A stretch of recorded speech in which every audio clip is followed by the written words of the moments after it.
Hello नमस्कार दोस्तों, स्वागत है आप सभी का इष्ट संग्राम के यूट्यूब चैनल पर। बिहार बीएड 2023 की प्रिपरेशन शुरू कर दीजिए।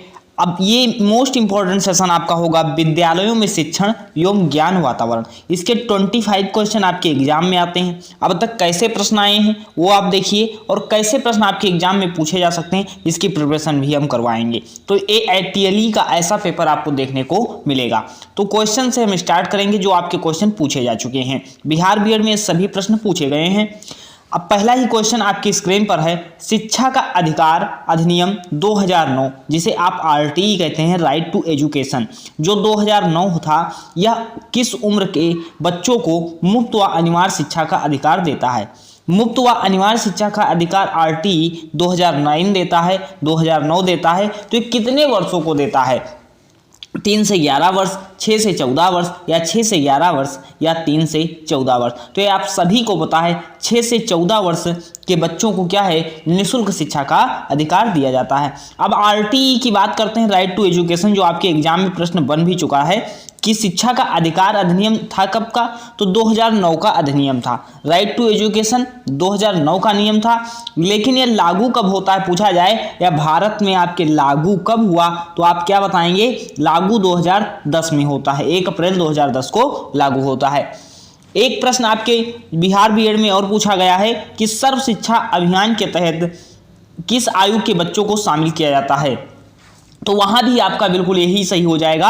क्या सही हो जाएगा? 6 से 14 वर्ष तक के बच्चों को सर्व शिक्षा अभियान के तहत भी शामिल किया गया है। 2 प्रश्न आपके एग्जाम में एक साथ पूछे गए थे, इसलिए हमने नोट में लिख लिया है।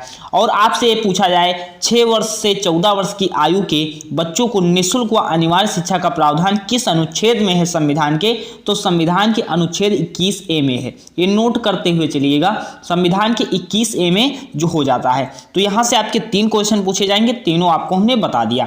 अब देखिएगा दूसरा क्वेश्चन आपकी स्क्रीन। अब एक अध्यापक को कक्षा में अपनी आवाज रखनी होगी, डैश रखनी होगी, उच्च स्वर शैली में, धीमी आवाज में, ऊंची आवाज में, सामान्य आवाज में। बताइएगा कि एक अध्यापक को अपनी आवाज किस में रखी होगी? तो सामान्य आवाज में रखनी होगी। ना बिल्कुल धीमी होनी चाहिए कि बच्चा सुन ना पाए, ना ऊंची आवाज में होना चाहिए कि आवाज बिल्कुल ऐसे भड़बड़ाहट की तरीके से तेज चली जाए, ना सुनाई दे। उच्च स्वर शैली में बिल्कुल नहीं, तो सामान्य आवाज में रखनी चाहिए। तो ऑप्शन नंबर 4 आपका बिल्कुल सही हो जाएगा। नेक्स्ट क्वेश्चन देखते हैं, शिक्षा का मूल उद्देश्य क्या है? शिक्षा का मूल उद्देश्य क्या है? विद्यार्थियों के जीविकोपार्जन को लायक बनाना, विद्यार्थियों को नौकरी के लिए तैयार करना, विद्यार्थियों के ज्ञान प्राप्त करने में मदद करना, या विद्यार्थियों के सर्वांगीण विकास को सुगम बनाना। ये बिहार बीएड आपके 2018 में 2019 का प्रश्न है। अब देखिएगा शिक्षा का मूल उद्देश्य क्या हो जाएगा। अब अगर शिक्षा की बात करते हैं तो शिक्ष धातु में आप प्रत्यय जुड़ने से शिक्षा बनता है, जिसका अर्थ क्या होता है? सीखना या सिखाना हो जाता है। क्या होगा? सीखना या सिखाना हो जाएगा। अब शिक्षा का मूल उद्देश्य आपसे पूछा गया है, तो इसमें आप क्या बताएंगे? एक ही शब्द आप पकड़ लीजिए, सर्वांगीण विकास होता है। शिक्षा का मूल उद्देश्य क्या हो जाएगा? सर्वांगीण विकास को सुगम बनाया होना हो जाएगा। नेक्स्ट क्वेश्चन देखते हैं, विद्यालय अपने कार्यक्रमों के माध्यम से विद्यालयों को क्या करता है? डैश सहायता करता है। कैसे सहायता करता है? संस्कृत को घुलने मिलने में, दूसरी संस्कृत को अनदेखा करने में, या संस्कृत का विरोध करने में, या सुसंस्कृत बनाने में। बताइएगा, काफी अच्छा प्रश्न आपकी स्क्रीन पर है कि क्या होगा। तो यहाँ पे सुसंस्कृत बनाने में हो जाएगा। संस्कृत का विरोध तो बिल्कुल नहीं होगा, अनदेखा करने का तो बिल्कुल नहीं होगा। अब यहाँ पे संस्कृत में घुलने मिलने में या सुसंस्कृत बनाने में, तो यहाँ पे जो आपका हो जाएगा। अब यहाँ पे सुसंस्कृत बनाने का मतलब क्या होगा? जैसे जो चरित्रवान बालक होते हैं, क्या होते हैं? चरित्रवान आपके बालक होंगे, उनमें करना क्या है? उनमें अपना क्या है? अपने विषय वस्तु में या उनका विकास हो सके, तो इसलिए सुसंस्कृत बनाने में ऑप्शन नंबर 4 आपका बिल्कुल सही हो जाएगा। नेक्स्ट क्वेश्चन देखते हैं, अंकों के स्थान पर ग्रेड प्रदान करने की सलाह क्यों दी गई? अंकों के स्थान पर ग्रेड प्रदान करने की सलाह क्यों दी जाती है?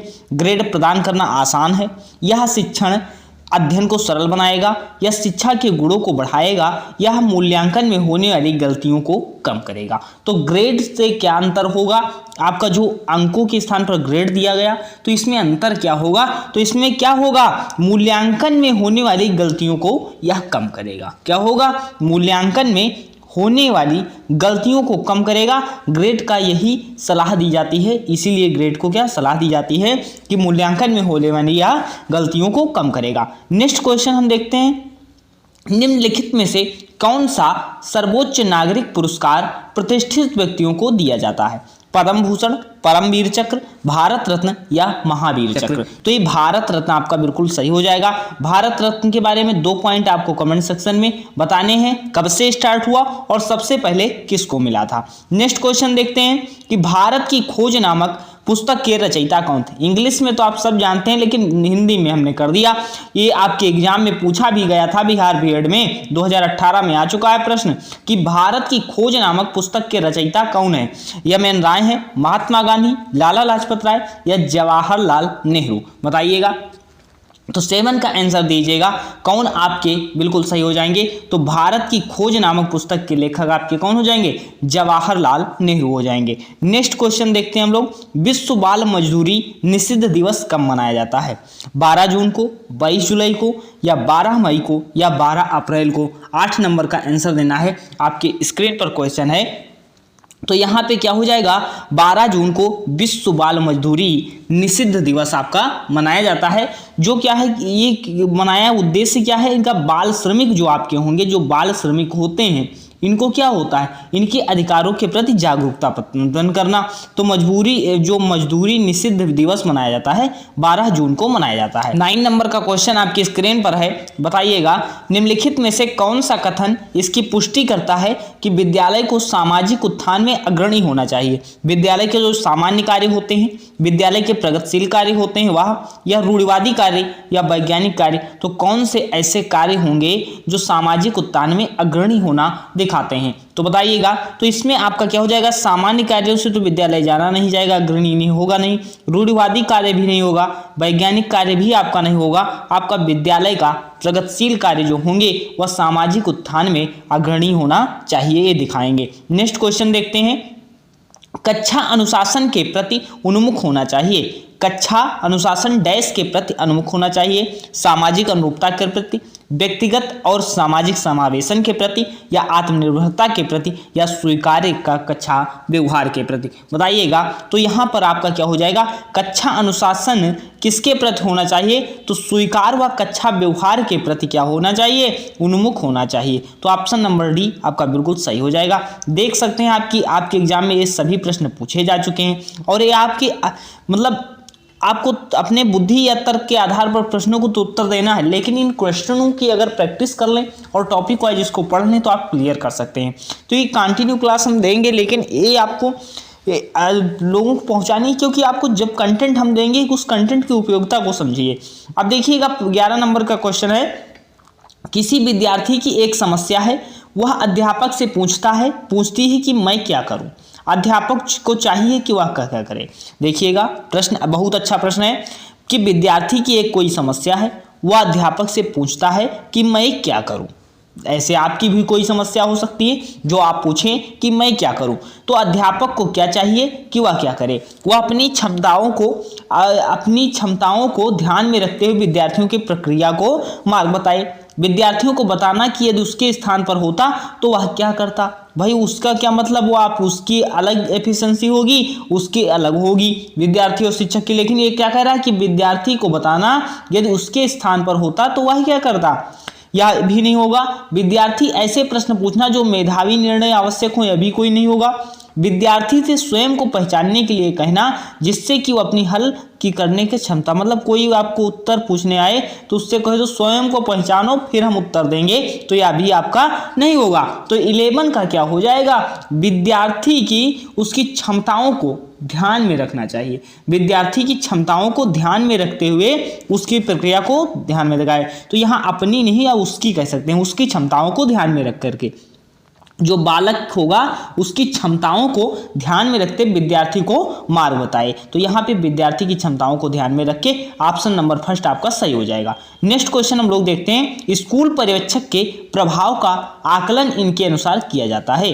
किसके अनुसार किया जाएगा? स्कूल पर्यवेक्षक के प्रभाव का आकलन किसके अनुसार करेंगे आप? या अधिक से अधिक समुदाय की संतुष्टि के कारण, अधिक से अधिक व्यक्तिगत संतुष्टि के कारण, या दुर्भाव में कमी, या शिक्षा के लक्ष्यों के प्रति अधिक से अधिक छात्रों की प्रगति।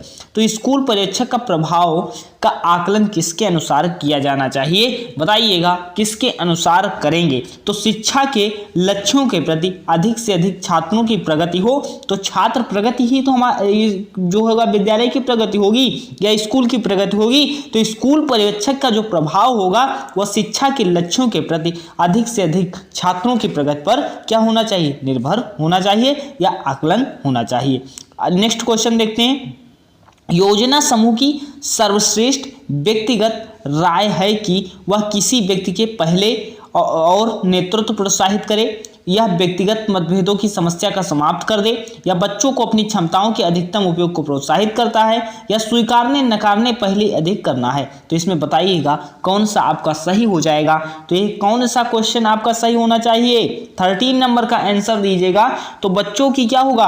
अपनी क्षमताओं को अधिकतम उपयोग या प्रोत्साहित। देखिए प्रोत्साहित मिल गया और अपनी क्षमताओं के अधिकतम उपयोग के लिए जब छात्र ही सब कुछ करेगा तो उसको क्या है? ज्यादा अनुभव होगा। तो जब छात्र को दिया जा रहा है तो छात्र क्या है? योजना समूह की बात की जा रही है और क्षमताओं के अधिकतम उपयोग को प्रोत्साहित करता है। तो ऑप्शन नंबर सी आपका बिल्कुल सही हो जाएगा।